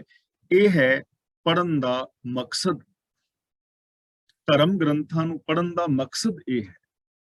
ਦੁਨਿਆਵੀ ਜੋ ਵਿਦਿਆ ਹੈ, ਪੜ੍ਹਨ ਦਾ ਮਕਸਦ ਇਹ ਹੈ ਕਿ ਐਸਾ ਇਨਸਾਨ ਪੈਦਾ ਹੋਣਾ ਚਾਹੀਦਾ ਹੈ। ਗੁਰੂ ਪਾਤਸ਼ਾਹ ਦੀ ਰਹਿਮਤ ਕਰੇ ਕਿ ਅਸੀਂ ਜੋ ਗੁਰੂ ਨਾਨਕ ਨਾਮ ਲੈਵਾ ਸਿੱਖ ਹਾਂ, ਅਸੀਂ ਗੁਰਬਾਣੀ ਨੂੰ ਵਿਚਾਰ ਕੇ ਤੇ ਇਹ ਜੋ ਗੁਰੂ ਨਾਨਕ ਪਾਤਸ਼ਾਹ ਜੀ ਦੀ ਸਿੱਖਿਆ ਹੈ, ਇਹਨੂੰ ਦੁਨੀਆ ਤੱਕ ਪਹੁੰਚਾਈਏ, ਜਿਸ ਕਰਕੇ ਐਜੂਕੇਸ਼ਨ ਦਾ ਬੇਸ ਇਹ ਹੋ ਸਕੇ ਔਰ ਇਹ ਸੰਸਾਰ ਸਵਰਗ ਹੋ ਜਾਏ। ਮਹਿਲਾ ਤੀਜਾ, ਵਿਣ ਮਨ ਮਾਰੇ ਕੋਏ ਨਾ ਸਿਝਈ, ਵੇਖੂ ਕੋ ਲਿਵ ਲਾਏ। ਇੱਥੇ ਮਨ ਮਾਰੇ ਦਾ ਮਤਲਬ ਹੈਗਾ ਆਪਣੇ ਮਨ ਨੂੰ ਵਿਕਾਰਾਂ ਵੱਲੋਂ ਮਾਰਨਾ, ਯਾਨੀ ਮਨ ਨੂੰ ਕਾਬੂ ਵਿੱਚ ਕਰਨਾ। ਮਨ ਨੂੰ ਕਾਬੂ ਵਿੱਚ ਕਰਨਾ। ਸਿਝਈ ਦਾ ਮਤਲਬ ਹੁੰਦਾ ਹੈ ਕਾਮਯਾਬ ਹੋਣਾ। ਲਿਵ ਲਾਏ ਦਾ ਮਤਲਬ ਲਗਨ ਲਗਾ ਕੇ, ਸੋਚ ਕੇ। ਵੇਖੋ ਦਾ ਮਤਲਬ ਸੋਚ ਕੇ ਵੇਖ ਲਓ। ਤਾਂ ਗੁਰੂ ਪਾਤਸ਼ਾਹ ਜੀ ਕਹਿੰਦੇ ਨੇ, ਕੋਈ ਵੀ ਮਨੁੱਖ ਲਗਨ ਲਗਾ ਕੇ, ਸੋਚ ਕੇ, ਬਿਰਤੀ ਜੋੜ ਕੇ ਵੇਖ ਲਓ। ਵਿਣ ਮਨ ਮਾਰੇ ਕੋਈ ਨਾ ਸਿੱਝੀ, ਕਿ ਬਿਨਾ ਮਨ ਨੂੰ ਕਾਬੂ ਕਰਨ ਤੋਂ ਕੋਈ ਵੀ ਬੰਦਾ ਜੀਵਨ ਦੇ ਅੰਦਰ ਕਾਮਯਾਬ ਨਹੀਂ ਹੁੰਦਾ। ਜਦੋਂ ਤੱਕ ਬੰਦੇ ਦਾ ਮਨ ਕਾਬੂ ਨਹੀਂ ਹੈ ਤਾਂ ਬੰਦਾ ਜੀਵਨ ਦੇ ਅੰਦਰ ਕਾਮਯਾਬ ਨਹੀਂ ਹੋਵੇਗਾ। ਹੁਣ ਦੇਖੋ, ਜੇ ਆਤਮਿਕ ਜੀਵਨ ਹਾਸਲ ਕਰਨਾ ਹੈ, ਆਤਮਿਕ ਖੁਸ਼ੀ ਮੰਨਣੀ ਹੈ, ਆਤਮਿਕ ਆਨੰਦ ਮੰਨਣਾ ਹੈ, ਜੇ ਅਸੀਂ ਪ੍ਰਭੂ ਦੇ ਵਿੱਚ ਲੀਨ ਹੋਣਾ ਹੈ ਤਾਂ ਮਨ ਤਾਂ ਕਾਬੂ ਵਿੱਚ ਚਾਹੀਦਾ ਨਾ। ਜੇ ਮਨ ਵਿਕਾਰਾਂ ਵੱਲ ਜਾ ਰਿਹਾ ਹੈ, ਮਨ ਨਸ਼ਿਆਂ ਵੱਲ ਦੌੜ ਰਿਹਾ ਹੈ, ਅਸੀਂ ਝੂਠ ਬੋਲ ਰਹੇ ਹਾਂ, ਈਰਖਾ ਦਵੇਸ਼ ਵਾਲੇ ਪਾਸੇ ਮਨ ਭੱਜਾ ਫਿਰਦਾ ਹੈ, ਤਾਂ ਫਿਰ ਮੁਕਤੀ ਕਿਵੇਂ ਹਾਸਲ ਹੋਏਗੀ? ਪ੍ਰਭੂ ਦੇ ਵਿੱਚ ਲੀਨਤਾ ਕਿਵੇਂ ਹਾਸਲ ਹੋਏਗੀ? ਸੱਚ ਦੇ ਵਿੱਚ ਕਿਵੇਂ ਸਮਾਵਾਂਗੇ? ਕਿਉਂਕਿ ਮਨ ਹੀ ਨਹੀਂ ਨਾ ਟਿਕਿਆ ਹੋਇਆ। ਇਸ ਲਈ ਸਭ ਤੋਂ ਪਹਿਲਾਂ ਆਪਣੇ ਮਨ ਨੂੰ ਕਾਬੂ ਕਰਨਾ ਹੈ। ਜੇ ਅਸੀਂ ਦੁਨਿਆਵੀ ਗੱਲ ਕਰੀਏ, ਮੰਨ ਲਓ ਕੋਈ ਬੱਚਾ ਸਕੂਲ ਦੇ ਅੰਦਰ ਫਸਟ ਪੋਜੀਸ਼ਨ ਲੈਣਾ ਚਾਹੁੰਦਾ ਹੈ, ਤਾਂ ਹੀ ਲੈ ਸਕੇਗਾ ਨਾ ਜੇ ਉਹਦਾ ਮਨ ਕਾਬੂ ਵਿੱਚ ਹੈ। ਤੇ ਜੇ ਉਹ ਕਦੇ WhatsApp ਤੇ Facebook ਤੇ ਕਦੇ ਫਿਲਮਾਂ ਦੇਖਣ ਵੱਲ ਦੌੜਿਆ ਫਿਰਦਾ ਹੈ, ਤਾਂ ਉਹ ਕਿਵੇਂ ਬੱਚਾ ਕਾਮਯਾਬ ਹੋਏਗਾ? ਇਸੇ ਤਰ੍ਹਾਂ ਤੁਸੀਂ ਕੋਈ ਦੁਕਾਨ ਵਪਾਰ ਕਰਨਾ ਚਾਹੁੰਦੇ ਹੋ ਤੇ ਤੁਹਾਡਾ ਮਨ ਉਸ ਦੁਕਾਨ ਵਪਾਰ ਨੂੰ ਛੱਡ ਕੇ ਹੋਰ ਪਾਸੇ ਦੌੜਿਆ ਫਿਰਦਾ ਹੈ, ਤਾਂ ਕਿਵੇਂ ਕਾਮਯਾਬ ਹੋਵੋਗੇ? ਕਿਉਂਕਿ ਮਨ ਹੀ ਨਿਸ਼ਾਨੇ ਤੇ ਨਹੀਂ ਹੈ, ਅੱਗੇ ਕੋਈ ਨਿਸ਼ਾਨਾ ਹੀ ਨਹੀਂ ਹੈ। ਇਸ ਲਈ ਜ਼ਰੂਰਤ ਹੈ ਕਿ ਆਪਣੇ ਮਨ ਨੂੰ ਕਾਬੂ ਦੇ ਅੰਦਰ ਰੱਖਿਆ ਜਾਏ, ਕੰਟਰੋਲ ਵਿੱਚ ਰੱਖਿਆ ਜਾਏ, ਵਿਕਾਰਾਂ ਵੱਲ ਦੌੜਨ ਤੋਂ ਰੋਕਿਆ ਜਾਏ, ਤਾਂ ਹੀ ਕਾਮਯਾਬੀ ਮਿਲੇਗੀ। ਤਾਂ ਗੁਰੂ ਜੀ ਕਹਿੰਦੇ ਨੇ ਤੁਸੀਂ ਕੋਈ ਵੀ ਮਨੁੱਖ ਬਿਰਤੀ ਜੋੜ ਕੇ ਵੇਖ ਲਓ ਕਿ ਮਨ ਨੂੰ ਕਾਬੂ ਕਰਨ ਤੋਂ ਬਿਨਾਂ ਕਦੇ ਵੀ ਕਿਸੇ ਨੂੰ ਸਫਲਤਾ ਨਹੀਂ ਮਿਲੀ। ਭੇਖ ਧਾਰੀ ਤੀਰਥੀ ਭਵ ਥੱਕੇ, ਨਾ ਇਹ ਮਨ ਮਾਰਿਆ ਜਾਏ। ਭੇਖ ਧਾਰੀ ਦਾ ਮਤਲਬ ਭੇਖ ਧਾਰਨ ਕਰਨ ਵਾਲੇ, ਤੀਰਥੀ, ਤੀਰਥੀ ਦਾ ਮਤਲਬ ਤੀਰਥਾਂ ਤੇ, ਇਹਨੂੰ ਤੀਰਥੀ ਨਹੀਂ ਪੜ੍ਹਨਾ, ਬਿੰਦੀ ਲਾ ਕੇ ਤੀਰਥੀ, ਤੀਰਥੀ ਦਾ ਮਤਲਬ ਤੀਰਥਾਂ ਤੇ, ਭਵ ਥੱਕੇ ਦਾ ਮਤਲਬ ਭੌਂ ਭੌਂ ਕੇ ਥੱਕ ਗਏ, ਯਾਤਰਾ ਕਰ ਕਰਕੇ ਥੱਕ ਗਏ। ਭੇਖ ਕਰਨ ਵਾਲੇ ਸਾਧੂ ਭੇਖ ਕਰ ਕਰਕੇ, ਤੀਰਥਾਂ ਦੀ ਯਾਤਰਾ ਕਰ ਕਰਕੇ ਥੱਕ ਗਏ, ਹਾਰ ਗਏ, ਨਾ ਇਹ ਮਨ ਮਾਰਿਆ ਜਾਏ। ਇਹ ਮਨ ਐਵੇਂ ਨਹੀਂ ਮਰਦਾ, ਐਵੇਂ ਕਾਬੂ ਨਹੀਂ ਹੁੰਦਾ। ਜੇ ਕੋਈ ਬੰਦਾ ਚਾਹੇ ਕਿ ਮੈਂ ਬਾਹਰੀ ਭੇਖ ਬਣਾ ਲਵਾਂ, ਧਾਰਮਿਕ ਪਹਿਨਾਵਾ ਪਹਿਨ ਲਵਾਂ, ਤਾਂ ਕੇਵਲ ਧਾਰਮਿਕ ਪਹਿਨਾਵਾ ਪਹਿਨਣ ਦੇ ਨਾਲ ਮਨ ਨਹੀਂ ਕਾਬੂ ਹੁੰਦਾ। ਜੇ ਕੋਈ ਬੰਦਾ ਕਹੇ ਕਿ ਮੈਂ ਤੀਰਥਾਂ ਤੇ ਨਹਾਵਾਂ ਤੇ ਤੀਰਥਾਂ ਤੇ ਟੁਬਕੀਆਂ ਲਾਹਣ ਦੇ ਨਾਲ ਮੇਰਾ ਮਨ ਵਿਕਾਰਾਂ ਤੋਂ ਹਟ ਜਾਏ, ਐਵੇਂ ਕਦੇ ਵੀ ਨਹੀਂ ਹੁੰਦਾ। ਜੋਗ ਨਾ ਭਗਵੀਂ ਕੱਪੜੀ, ਜੋਗ ਨਾ ਮੈਲੇ ਵੇਸ਼, ਨਾਨਕ ਘਰ ਬੈਠਿਆਂ ਜੋਗ ਪਾਈਐ, ਸਤਿਗੁਰ ਕੈ ਉਪਦੇਸ਼। ਚਿੱਟੇ ਜਿਨ ਕੇ ਕੱਪੜੇ ਮੈਲੇ ਚਿਤ ਕਠੋਰ ਦਿਓ। ਜੇ ਬਾਹਰੋਂ ਤਾਂ ਪਹਿਨਾਵਾ ਬਹੁਤ ਸਫੇਦ ਔਰ ਚਿੱਟਾ ਹੈ, ਪਰ ਅੰਦਰੋਂ ਮਨ ਵਿਕਾਰਾਂ ਦੇ ਨਾਲ ਭਰਿਆ ਹੋਇਆ ਹੈ। ਨਾਵਣ ਚੱਲੇ ਤੀਰਥੀ ਮਨ ਖੋਟੇ ਤਨ ਚੋਰ। ਤਾਂ ਗੁਰੂ ਪਾਤਸ਼ਾਹ ਜੀ ਕਹਿੰਦੇ ਨੇ ਭੇਖ ਧਾਰਨ ਕਰਨ ਨਾਲ, ਤੀਰਥਾਂ ਤੇ ਨਹਾਉਣ ਦੇ ਨਾਲ ਕਦੇ ਵੀ ਮਨ ਕਾਬੂ ਨਹੀਂ ਹੁੰਦਾ। ਸਵਾਲ ਪੈਦਾ ਹੁੰਦਾ ਹੈ ਕਿ ਮਨ ਕਾਬੂ ਕਿਵੇਂ ਆਵੇ, ਤਰੀਕਾ ਕੀ ਹੈ, ਮੈਥਡ ਕੀ ਹੈ, ਰਾਹ ਕਿਹੜਾ ਹੈ। ਤਾਂ ਗੁਰੂ ਜੀ ਕਹਿੰਦੇ ਹਨ, ਇਹ ਗੁਰਮੁਖ ਇਹ ਮਨ ਜੀਵਤ ਮਰੈ, ਸੱਚ ਰਹਿ ਲਿਵ ਲਾਏ। ਗੁਰਮੁਖ ਦਾ ਮਤਲਬ ਗੁਰੂ ਦੇ ਜ਼ਰੀਏ, ਗੁਰੂ ਦੇ ਸਨਮੁਖ ਹੋ ਕੇ, ਜੇ ਗੁਰੂ ਦੇ ਚਰਨਾਂ ਦੀ ਸ਼ਰਨ ਲਈ ਜਾਏ, ਆਪਣੀ ਮੱਤ ਛੱਡ ਕੇ ਜੇ ਗੁਰੂ ਦੀ ਮੱਤ ਦੇ ਧਾਰਨੀ ਹੋਇਆ ਜਾਏ, ਇਹ ਮਨ ਜੀਵਤ ਮਰੈ, ਤਾਂ ਉਹਦਾ ਜਿਹੜਾ ਮਨ ਹੈ ਜਿਉਂਦਾ ਹੀ ਮੋਇਆ ਹੋਇਆ ਹੈ। ਭਾਵ ਕਿ ਮਾਇਆ ਦੇ ਵਿੱਚ ਵਿਚਰਦਿਆਂ ਹੀ ਮਾਇਆ ਤੋਂ ਉਹ ਨਿਰਲੇਪ ਰਹਿੰਦਾ ਹੈ, ਸੰਸਾਰ ਤੋਂ, ਔਰ ਉਹ ਸੱਚ ਦੇ ਅੰਦਰ ਬਿਰਤੀ ਜੋੜੀ ਰੱਖਦਾ ਹੈ। ਗੁਰਮੁਖ ਇਹ ਮਨ ਜੀਵਤ ਮਰੈ, ਸੱਚ ਰਹਿ ਲਿਵ ਲਾਏ। ਸਤਿਗੁਰ ਦੇ ਸਨਮੁਖ ਹੋਇਆਂ ਮਨੁੱਖ ਸੱਚ ਦੇ ਅੰਦਰ ਆਪਣੀ ਬਿਰਤੀ ਜੋੜੀ ਰੱਖਦਾ ਹੈ, ਸੱਚ ਦੇ ਅੰਦਰ ਲਗਨ ਲਾਈ ਰੱਖਦਾ ਹੈ, ਔਰ ਉਹਦਾ ਜਿਹੜਾ ਮਨ ਹੈ ਉਹ ਕਾਬੂ ਵਿੱਚ ਆ ਜਾਂਦਾ ਹੈ। ਜੀਵਤ ਭਾਵ ਤੋਂ ਉਹ ਮਰ ਜਾਂਦਾ ਹੈ, ਆਪਣੀ ਈਗੋ ਨੂੰ ਉਹ ਤਿਆਗ ਦਿੰਦਾ ਹੈ। ਤਾਂ ਅਸੀਂ ਐਵੇਂ ਕਹਿ ਸਕਦੇ ਹਾਂ ਕਿ ਜਿਸਨੇ ਆਪਣੇ ਮਨ ਨੂੰ ਕਾਬੂ ਵਿੱਚ ਕਰਨਾ ਹੈ, ਉਹਦੇ ਵਾਸਤੇ ਇੱਕ ਹੀ ਨਿਯਮ ਹੈ ਕਿ ਉਹ ਗੁਰੂ ਪਾਤਸ਼ਾਹ ਜੀ ਦੀ ਪਾਵਨ ਬਾਣੀ ਆਪ ਪੜ੍ਹੇ, ਗੁਰਬਾਣੀ ਵਿਚਾਰੇ ਔਰ ਗੁਰਬਾਣੀ ਤੇ ਅਮਲ ਕਰੇ। ਯਾਨੀ ਗੁਰੂ ਦੇ ਗਿਆਨ ਦੀ ਰਾਹੀਂ ਸੱਚ ਦੇ ਅੰਦਰ ਜੇ ਲਿਵ ਲਾ ਲੈ ਤਾਂ ਮਨ ਜਿਹੜਾ ਹੈ ਕਾਬੂ ਆ ਜਾਏਗਾ। ਆਪਣਾ ਏਮ, ਆਪਣਾ ਗੋਲ ਸਚਿਆਰਤਾ ਨੂੰ ਬਣਾ। ਨਾਨਕ ਇਸ ਮਨ ਕੀ ਮਲ ਇਉਂ ਉਤਰੈ, ਹਉਮੈ ਸ਼ਬਦ ਜਲਾਏ। ਅਗਲੀ ਪੰਕਤੀ ਵਿੱਚ ਹੋਰ ਸਪਸ਼ਟ ਕਰ ਰਹੇ ਨੇ ਕਿ ਹੇ ਨਾਨਕ, ਇਸ ਮਨ ਦੀ ਮੈਲ ਇਸ ਤਰ੍ਹਾਂ ਉਤਰਦੀ ਹੈ। ਕਿਵੇਂ ਉਤਰਦੀ ਹੈ? ਹਉਮੈ ਸ਼ਬਦ ਜਲਾਏ। ਸ਼ਬਦ ਦੇ ਦੱਦੇ ਨਾਲ ਸਿਹਾਰੀ ਹੈ, ਜਿਹਦਾ ਮਤਲਬ ਸ਼ਬਦ ਰਾਹੀਂ, ਗਿਆਨ ਰਾਹੀਂ, ਗੁਰੂ ਦੇ ਉਪਦੇਸ਼ ਰਾਹੀਂ। ਹਉਮੈ ਜਲਾਏ ਦਾ ਮਤਲਬ ਆਪਣੀ ਹਉਮੈ ਨੂੰ ਸਾੜ ਦੋ। ਜੇ ਗੁਰੂ ਦੇ ਗਿਆਨ ਰਾਹੀਂ ਆਪਣੀ ਹਉਮੈ ਨੂੰ ਸਾੜ ਦਿੱਤਾ ਜਾਏ ਤਾਂ ਇਸ ਮਨ ਦੀ ਮੈਲ ਉਤਰ ਜਾਂਦੀ ਹੈ। ਦੇਖੋ ਕਿੰਨਾ ਸੌਖਾ ਸਾਧਨ ਦੱਸ ਰਹੇ ਨੇ। ਗੁਰੂ ਗਿਆਨ ਰਾਹੀਂ ਆਪਣੀ ਹਉਮੈ ਨੂੰ ਸਾੜਨਾ। ਹੁਣ ਹਉਮੈ ਨੂੰ ਸਾੜਨ ਦਾ ਮਤਲਬ ਕੀ ਹੈ? ਸਿੰਪਲ ਗੱਲ ਹੈ ਕਿ ਆਪਣੀ ਮੱਤ ਨੂੰ ਛੱਡ ਕੇ ਗੁਰੂ ਦੀ ਮੱਤ ਨੂੰ ਅਪਣਾ ਲੈਣਾ, ਆਪਣੀ ਸੀਮਤ ਸੋਚ ਨੂੰ ਛੱਡ ਕੇ ਗੁਰੂ ਦੀ ਵਿਸ਼ਾਲ ਸੋਚ ਨੂੰ ਅਪਣਾ ਲੈਣਾ। ਜੋ ਗੁਰੂ ਗਿਆਨ ਰਾਹੀਂ ਜ਼ਿੰਦਗੀ ਜੀਵੇਗਾ ਉਹਨੂੰ ਅਸਲੀਅਤ ਦੀ ਸਮਝ ਆ ਜਾਏਗੀ। ਤਾਂ ਜਦੋਂ ਅਸਲੀਅਤ ਦੀ ਸਮਝ ਆਏਗੀ ਫਿਰ ਉਸ ਬੰਦੇ ਦੇ ਅੰਦਰ ਇਨਫੀਰੀਓਰਿਟੀ ਕੰਪਲੈਕਸ ਵੀ ਨਹੀਂ ਰਹੇਗਾ ਔਰ ਉਹਦੇ ਅੰਦਰ ਸੁਪਰੀਓਰਿਟੀ ਕੰਪਲੈਕਸ ਵੀ ਨਹੀਂ ਰਹੇਗਾ। ਉਹ ਬੰਦਾ ਅਭਿਮਾਨੀ ਨਹੀਂ ਹੋਵੇਗਾ, ਉਹ ਬੰਦਾ ਸਵਾਭਿਮਾਨੀ ਹੋਵੇਗਾ। ਅਭਿਮਾਨ ਔਰ ਸਵਾਭਿਮਾਨ 'ਚ ਫਰਕ ਹੈ। ਅਭਿਮਾਨ ਕਹਿੰਦੇ ਨੇ ਕਿ ਮੈਂ ਹੀ ਚੰਗੇ ਕੰਮ ਕਰਦਾ ਹਾਂ, ਤੇ ਸਵਾਭਿਮਾਨੀ ਉਹ ਹੈ ਜੋ ਕਹਿੰਦਾ ਹੈ ਮੈਂ ਚੰਗੇ ਕੰਮ ਕਰਦਾ ਹਾਂ। ਬਸ ਇੰਨਾ ਫਰਕ ਹੁੰਦਾ ਹੈ। ਸਵਾਭਿਮਾਨੀ ਕਹਿ ਰਿਹਾ ਹੈ ਕਿ ਮੈਂ ਚੰਗੇ ਕੰਮ ਕਰਦਾ ਹਾਂ, ਮੈਂ ਸੱਚ ਬੋਲਦਾ ਹਾਂ, ਪਿਆਰ ਦੇ ਨਾਲ ਰਹਿੰਦਾ ਹਾਂ, ਔਰ ਇਹ ਗੱਲ ਕਹਿਣੀ ਕਰਨੀ ਹਰ ਇੱਕ ਦਾ ਹੱਕ ਹੈ, ਹਰ ਇੱਕ ਦਾ ਫਰਜ਼ ਹੈ। ਪਰ ਜਿਹੜਾ ਅਭਿਮਾਨੀ ਹੈ ਉਹ ਕਹਿੰਦਾ ਸਿਰਫ ਮੈਂ ਹੀ ਚੰਗੇ ਕੰਮ ਕਰਦਾ, ਹੋਰ ਨਹੀਂ ਕੋਈ, ਮੈਂ ਹੀ ਸਿਆਣਾ ਹਾਂ, ਹੋਰ ਨਹੀਂ ਕੋਈ ਕਰ ਸਕਦਾ ਮੇਰੇ ਵਰਗਾ ਕੰਮ। ਇਹ ਅਭਿਮਾਨ ਹੈ, ਤੇ ਮੈਂ ਚੰਗੇ ਕੰਮ ਕਰਦਾ ਹਾਂ, ਇਹ ਸਵਾਭਿਮਾਨ। ਤਾਂ ਬੰਦੇ ਦੇ ਅੰਦਰੋਂ ਹੰਕਾਰ ਚਲਾ ਜਾਏਗਾ ਜੇਕਰ ਉਹ ਗੁਰੂ ਦੇ ਸ਼ਬਦ ਨੂੰ ਅਪਣਾਏਗਾ, ਗੁਰੂ ਦੇ ਉਪਦੇਸ਼ ਨੂੰ ਅਪਣਾਏਗਾ। ਪੌੜੀ, ਹਰ ਹਰ ਸੰਤ ਮਿਲੋ ਮੇਰੇ ਭਾਈ, ਹਰ ਨਾਮ ਦ੍ਰਿੜਾਵਹੁ ਇੱਕ ਕਿਨਕਾ। ਕਿਨਕਾ ਦਾ ਮਤਲਬ ਕਿਣਕਾ, ਥੋੜਾ ਜਿਹਾ। ਹਰ ਨਾਮ ਦਾ ਮਤਲਬ ਰੱਬ ਦੀ ਸਿਫਤ ਸਲਾਹ। ਹਰ ਹਰ ਸੰਤ ਦਾ ਮਤਲਬ ਰੱਬ ਦੇ ਪਿਆਰਿਓ। ਮਿਲੋ ਮੇਰੇ ਭਾਈ ਦਾ ਮਤਲਬ ਹੈ ਮੇਰੇ ਭਰਾਵੋ ਮਿਲੋ। हे ਮੇਰੇ ਭਰਾਵੋ, हे ਪ੍ਰਭੂ ਦੇ ਪਿਆਰਿਓ, ਮੈਨੂੰ ਮਿਲੋ ਤੇ ਕਿਣਕਾ ਮਾਤਰ ਪ੍ਰਭੂ ਦੀ ਸਿਫਤ ਸਲਾਹ ਮੈਨੂੰ ਵੀ ਦ੍ਰਿੜ ਕਰਾ ਦਿਓ। ਦ੍ਰਿੜਾਵੋ ਦਾ ਮਤਲਬ ਦ੍ਰਿੜ ਕਰਾ ਦਿਓ, ਮੇਰਾ ਵੀ ਵਿਸ਼ਵਾਸ ਬਣਦਾ ਹੈ, ਮੇਰੇ ਅੰਦਰ ਵੀ ਇਹ ਚੀਜ਼ ਪੱਕੀ ਕਰਾ ਦਿਓ, ਮੇਰਾ ਵੀ ਵਿਸ਼ਵਾਸ ਬਣਾ ਦਿਓ, ਮੈਨੂੰ ਵੀ ਰੱਬ ਦੀ ਸਿਫਤ ਸਲਾਹ ਦੇ ਨਾਲ ਜੋੜੋ। ਹੁਣ ਇਹ ਸਾਨੂੰ ਜ਼ਿੰਦਗੀ ਜੀਣ ਲਈ ਕੀ ਮਿਲ ਰਿਹਾ ਹੈ ਕਿ ਜੋ ਰੱਬੀ ਗੁਣਾਂ ਦੇ ਧਾਰਨੀ ਨੇ, ਜੋ ਗੁਰਬਾਣੀ ਅਨੁਸਾਰ ਜ਼ਿੰਦਗੀ ਜੀ ਰਹੇ ਨੇ, ਅਸੀਂ ਉਹਨਾਂ ਦੇ ਨਾਲ ਮਿਲੀਏ।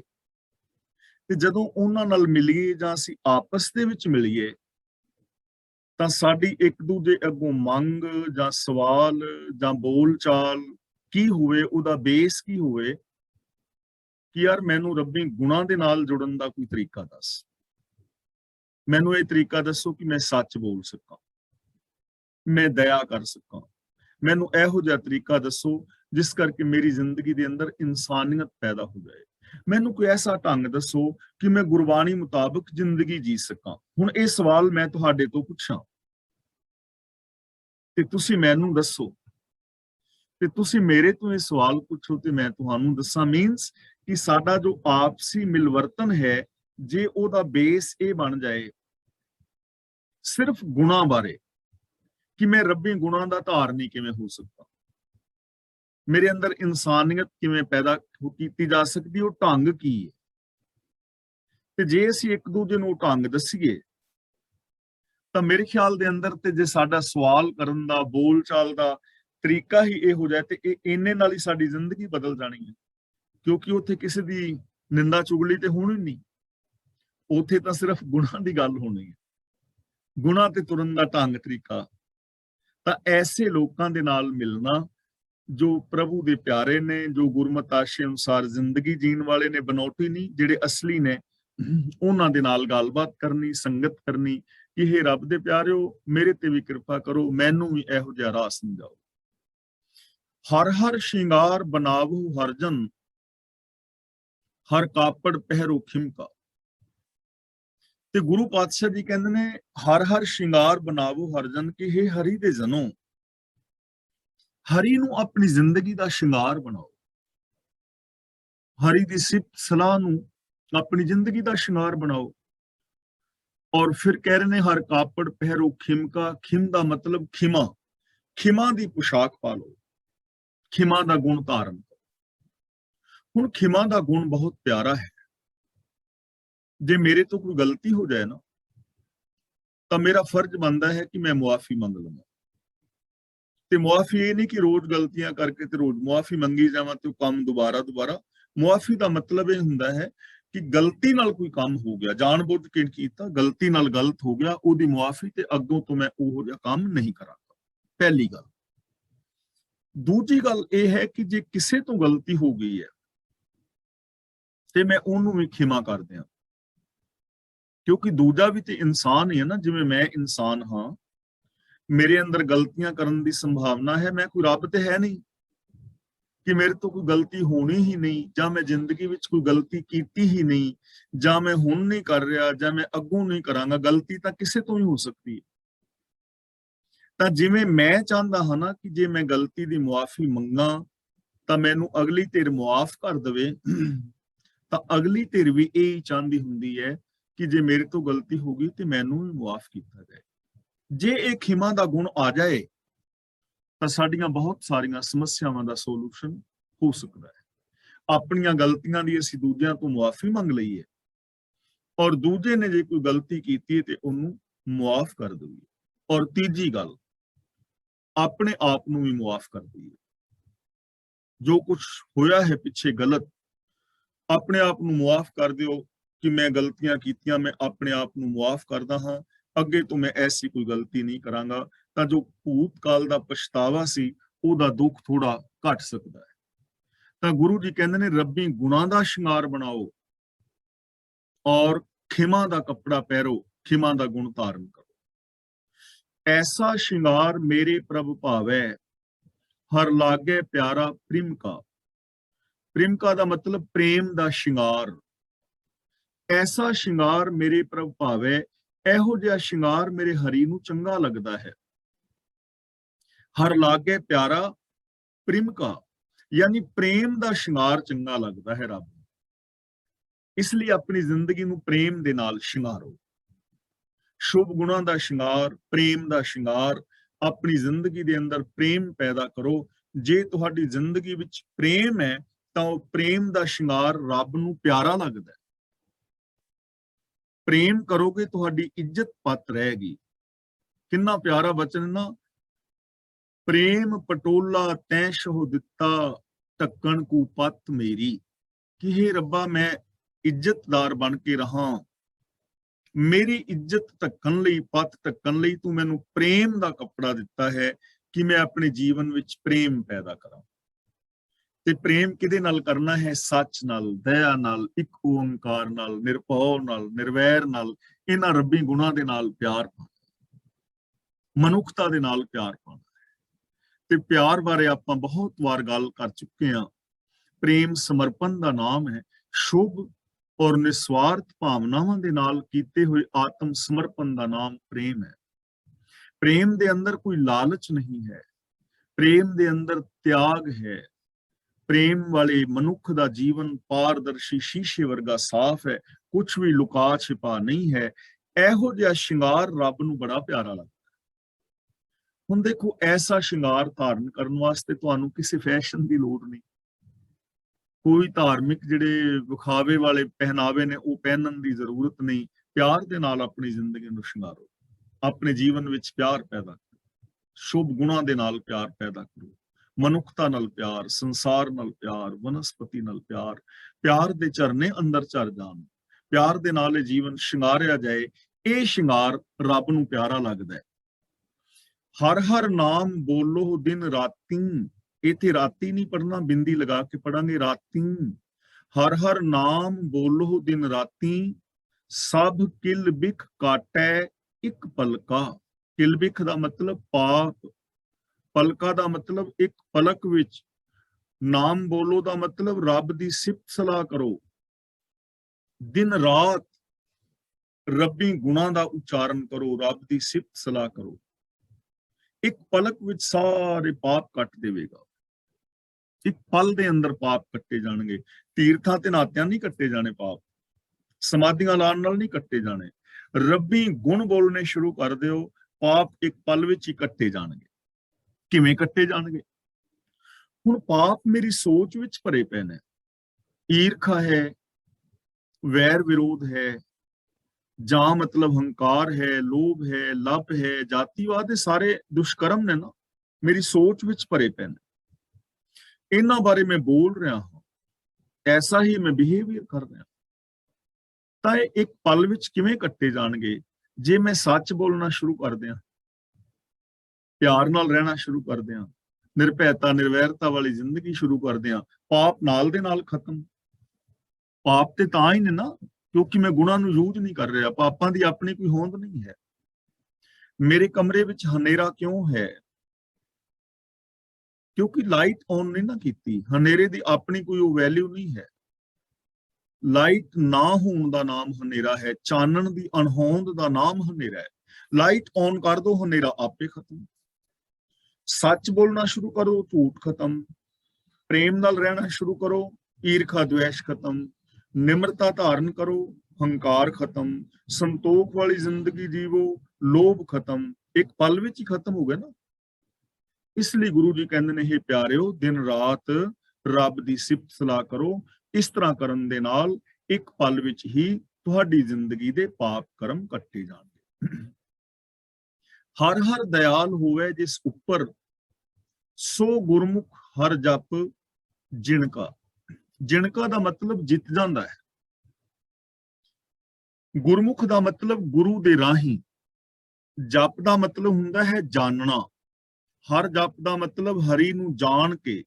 ਜਾਣ ਕੇ ਦਾ ਮਤਲਬ ਸਾਂਝ ਪਾ ਕੇ, ਮੀਨਸ ਰੱਬੀ ਗੁਣਾਂ ਨੂੰ ਆਪਣੀ ਜ਼ਿੰਦਗੀ ਵਿੱਚ ਇੰਪਲੀਮੈਂਟ ਕਰਕੇ। ਤਾਂ ਜਿਸ ਗੁਰਮੁਖ ਉੱਤੇ ਹਰੀ ਦਇਆਵਾਨ ਹੁੰਦਾ ਹੈ, ਉਹ ਗੁਰੂ ਦੇ ਰਾਹੀਂ ਹਰੀ ਦੇ ਗੁਣਾਂ ਦਾ ਧਾਰਨੀ ਹੋ ਕੇ ਜਿੱਤ ਜਾਂਦਾ ਹੈ। ਜਪ ਦਾ ਮਤਲਬ ਜਾਣਨਾ, ਸਾਂਝ ਪਾਣੀ। ਹਰ ਦਾ ਮਤਲਬ ਹਰੀ ਦੇ ਨਾਲ, ਹਰੀ ਦੇ ਗੁਣਾਂ ਦੇ ਨਾਲ ਸਾਂਝ ਪਾ ਕੇ ਉਹ ਬੰਦਾ ਜਿੱਤ ਜਾਂਦਾ ਹੈ। ਹੁਣ ਅਸੀਂ ਝੂਠ ਅੱਗੇ ਹਾਰ ਜਾਂਦੇ ਹਾਂ, ਸਾਡੇ ਗੋਡੇ ਟਿਕ ਜਾਂਦੇ ਨੇ, ਅਸੀਂ ਝੂਠ ਅੱਗੇ ਗੋਡੀਆਂ ਟੇਕ ਗਏ। ਛੋਟੇ ਜਿਹੇ ਲੋਭ ਪਿੱਛੇ ਅਸੀਂ ਆਪਣੇ ਅੰਦਰੋਂ ਇਨਸਾਨੀਅਤ ਨੂੰ ਹਾਰ ਦਿੱਤਾ। ਛੋਟੇ ਜਿਹੇ ਕ੍ਰੋਧ ਕਰਕੇ ਅਸੀਂ ਆਪਣਾ ਬੜਾ ਵੱਡਾ ਪਿਆਰਾ ਇੱਕ ਰਿਸ਼ਤਾ ਗਵਾ ਲਿਆ। ਹਾਰ ਗਏ ਨਾ ਅਸੀਂ। ਬੰਦਾ ਥਾਂ ਥਾਂ ਤੇ ਹਾਰਿਆ ਹੋਇਆ ਹੈ। ਲੇਕਿਨ ਜੇ ਗੁਰੂ ਦੇ ਰਾਹੀਂ ਇਹ ਗੁਣਾਂ ਦੇ ਨਾਲ ਸਾਂਝ ਪਾ ਲਏ ਤਾਂ ਬੰਦਾ ਜਿੱਤ ਸਕਦਾ ਹੈ। ਫਿਰ ਸੱਚ ਦੀ ਜਿੱਤ ਹੋਏਗੀ, ਦਇਆ ਦੀ ਜਿੱਤ ਹੋਏਗੀ। ਫਿਰ ਅਸੀਂ ਇਹਨਾਂ ਗੁਣਾਂ ਦੇ ਧਾਰਨੀ ਹੋਵਾਂਗੇ। ਇਨਸਾਨੀਅਤ ਜਿੱਤੇਗੀ, ਗੈਰ ਇਨਸਾਨੀਅਤ ਹਾਰੇਗੀ। ਸਾਡੀਆਂ ਚਿੰਤਾਵਾਂ, ਪਰੇਸ਼ਾਨੀਆਂ ਆਦਿ ਖਤਮ ਹੋਣਗੀਆਂ।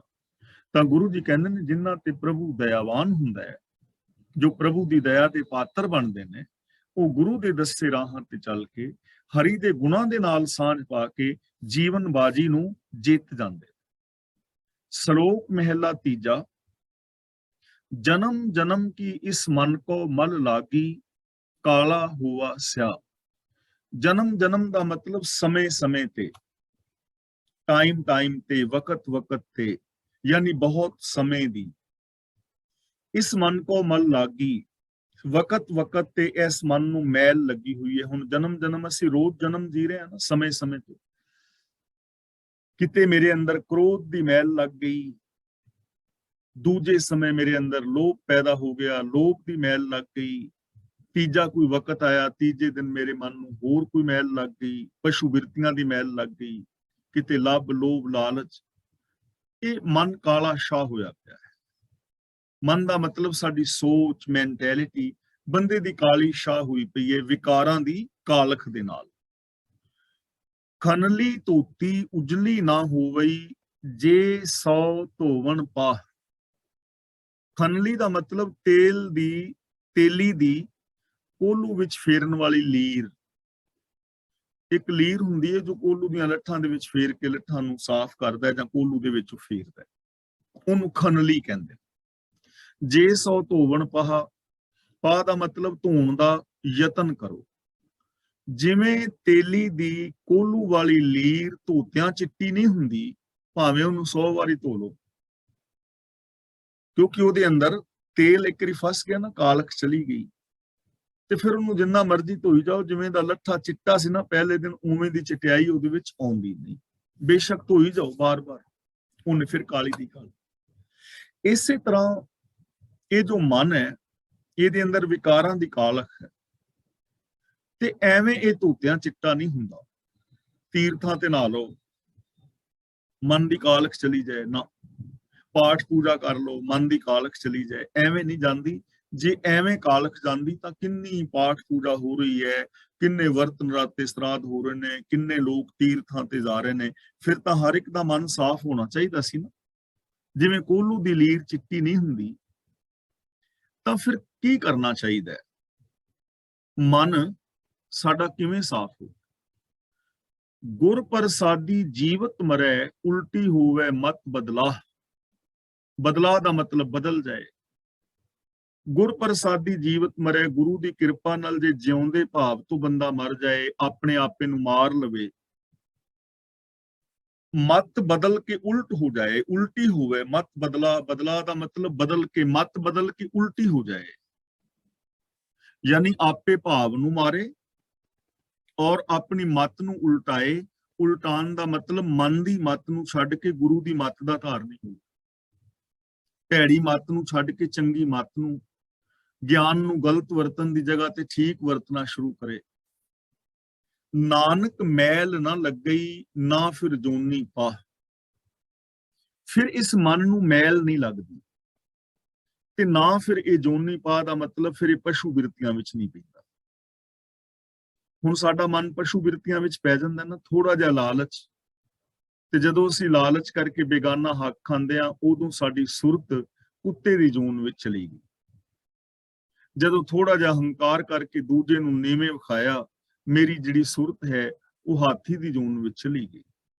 ਜਦੋਂ ਮੈਂ ਕਿਸੇ ਨੂੰ ਟੁੱਟ ਕੇ ਪੈਣਾ ਗੁੱਸੇ ਦੇ ਨਾਲ, ਉਦੋਂ ਮੈਂ ਸੱਪ ਦੀ ਜੂਨ ਵਿੱਚ ਚਲਾ ਗਿਆ। ਜਦੋਂ ਮੈਂ ਝੂਠ ਬੋਲਦਾ, ਗੰਦਗੀ 'ਚ ਮੂੰਹ ਮਾਰਦਾ, ਉਦੋਂ ਮੈਂ ਕਾਂ ਦੀ ਜੂਨ ਵਿੱਚ ਚਲਾ ਗਿਆ।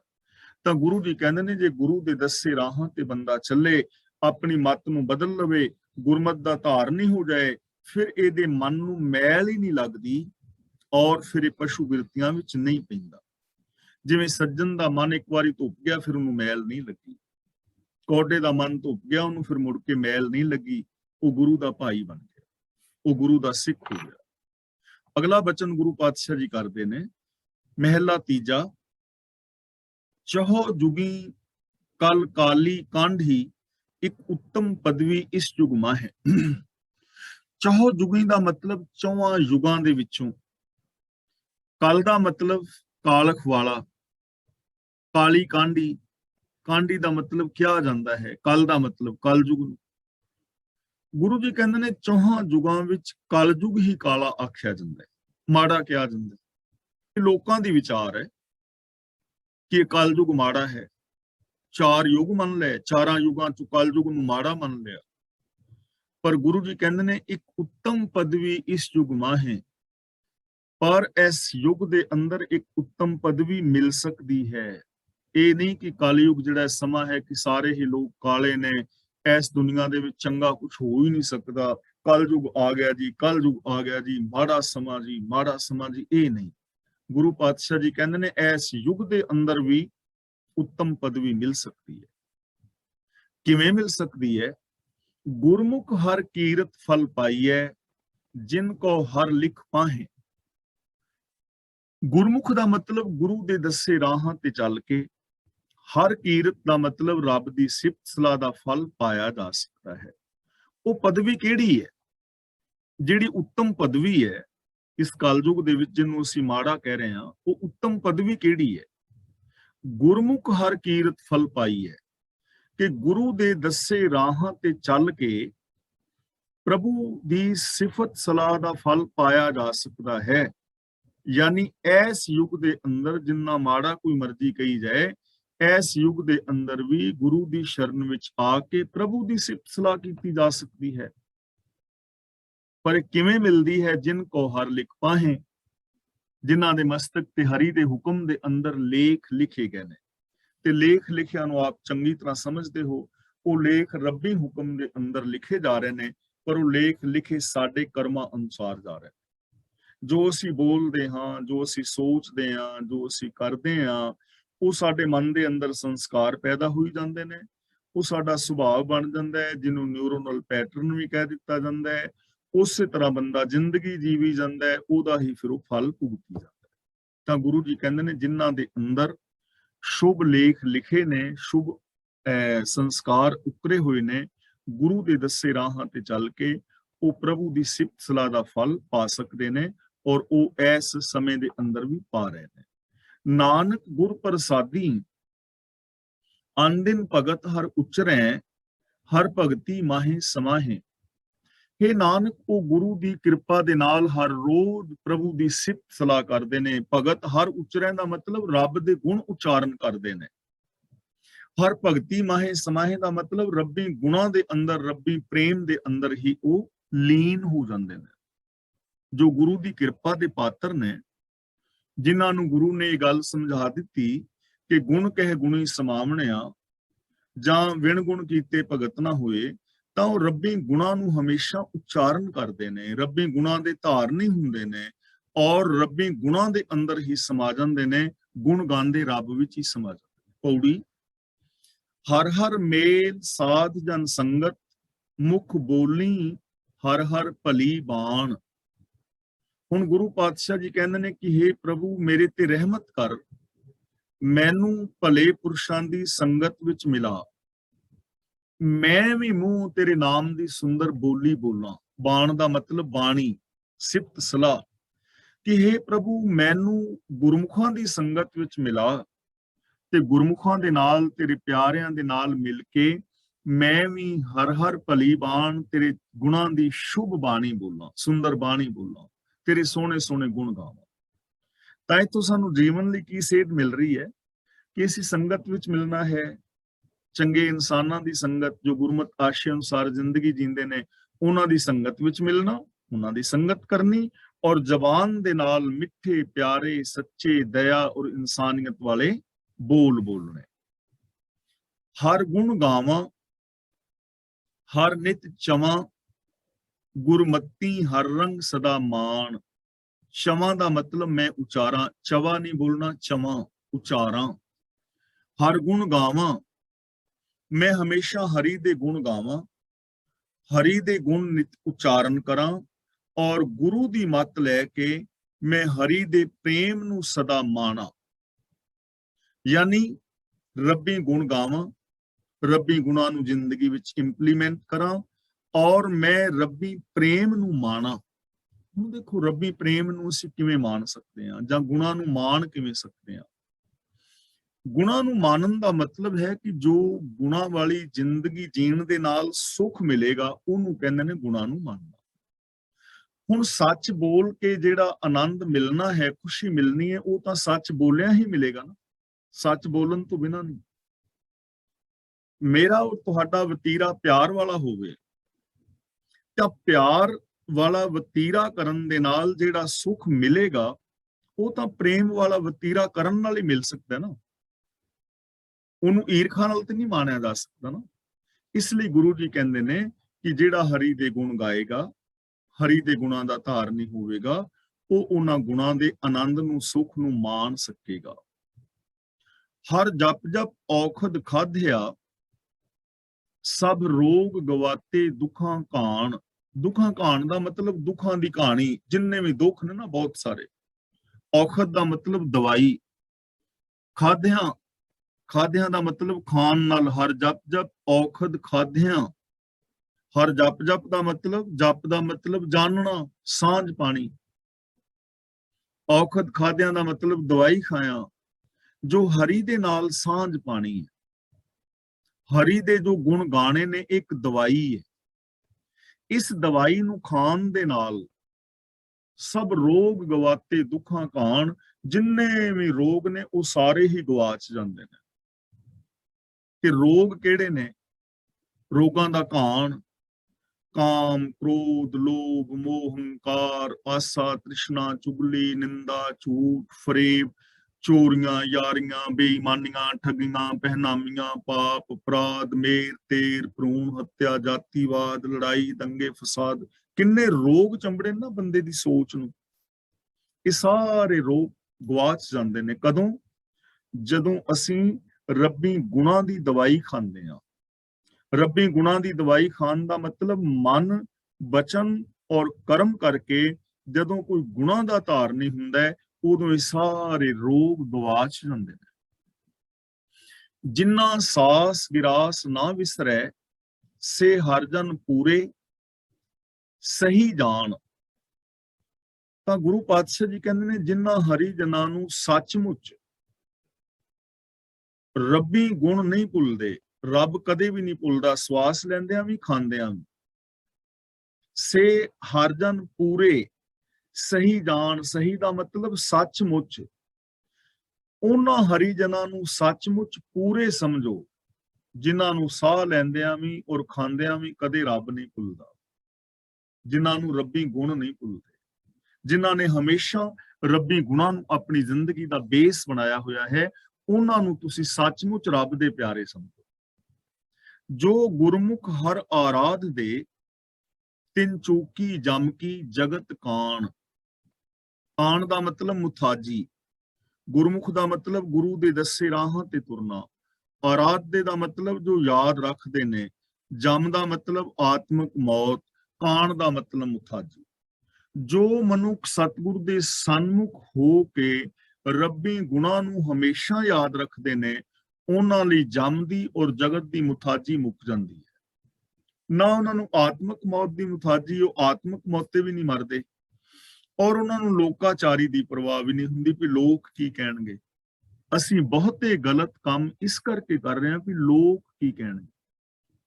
ਸਾਨੂੰ ਪਤਾ ਹੁੰਦਾ ਹੈ ਕਿ ਵਿਆਹ ਦੇ ਵਿੱਚ ਇਹ ਕੰਮ ਨਹੀਂ ਕਰਨੇ, ਫਿਰ ਅਸੀਂ ਕਹਿੰਦੇ ਹਾਂ ਜੀ ਪਤਾ ਤੇ ਹੈ ਪਰ ਲੋਕਾਚਾਰੀ ਹੈ, ਨਾਨਕੇ ਦਾਦਕੇ ਰਿਸ਼ਤੇਦਾਰ ਨਾਰਾਜ਼ ਹੋ ਜਾਣਗੇ, ਲੋਕ ਕੀ ਕਹਿਣਗੇ। ਯਾਰ ਉਹਨਾਂ ਨੇ ਅੱਜ ਦੇ ਯੁੱਗ ਵਿੱਚ ਵੀ ਟੈਂਟ ਦੇ ਵਿੱਚ ਹੀ ਰੋਟੀ ਖਵਾਤੀ, ਵੱਡਾ ਹਾਲ ਬੁੱਕ ਨਹੀਂ ਕੀਤਾ, ਲੋਕ ਕੀ ਕਹਿਣਗੇ। ਲੋਕਾਚਾਰੀ, ਤੀਰਥਾਂ ਤੇ ਨਾ ਗਏ, ਲੋਕ ਕੀ ਕਹਿਣਗੇ। ਵਰਤ ਨਾ ਰੱਖੇ, ਲੋਕ ਕੀ ਕਹਿਣਗੇ। ਜੋਤ ਨਾ ਜਗਾਈ, ਲੋਕ ਕੀ ਕਹਿਣਗੇ। ਉਹਨਾਂ ਨੂੰ ਫਿਰ ਇਹਨਾਂ ਗੱਲਾਂ ਦੀ ਪਰਵਾਹ ਨਹੀਂ ਰਹਿੰਦੀ। ਨਾ ਉਹਨਾਂ ਨੂੰ ਆਤਮਿਕ ਮੌਤ ਆਉਂਦੀ ਹੈ, ਉਹ ਆਤਮਿਕ ਜ਼ਿੰਦਗੀ ਜੀਂਦੇ ਨੇ। ਲੋਕਾਚਾਰੀ ਤੋਂ, ਮਾਨ ਅਪਮਾਨ ਤੋਂ ਉਹ ਉੱਚੇ ਉੱਠ ਜਾਂਦੇ ਨੇ। ਕੌਣ? ਜਿਹੜੇ ਗੁਰੂ ਦੇ ਦੱਸੇ ਰਾਹਾਂ ਤੇ ਤੁਰਦੇ ਨੇ। ਇਸ ਲਈ ਜੇ ਅਸੀਂ ਚਾਹੁੰਦੇ ਹਾਂ ਕਿ ਸਾਡੀ ਜ਼ਿੰਦਗੀ ਦੇ ਅੰਦਰ ਸੁਖ ਸ਼ਾਂਤੀ, ਆਨੰਦ ਖੇੜਾ ਔਰ ਪ੍ਰਸੰਨਤਾ ਆਵੇ, ਤਾਂ ਸਾਨੂੰ ਗੁਰੂ ਪਾਤਸ਼ਾਹ ਜੀ ਦੀ ਪਾਵਨ ਬਾਣੀ ਆਪ ਪੜ੍ਹਨੀ ਚਾਹੀਦੀ ਹੈ, ਆਪ ਵਿਚਾਰਨੀ ਚਾਹੀਦੀ ਹੈ, ਔਰ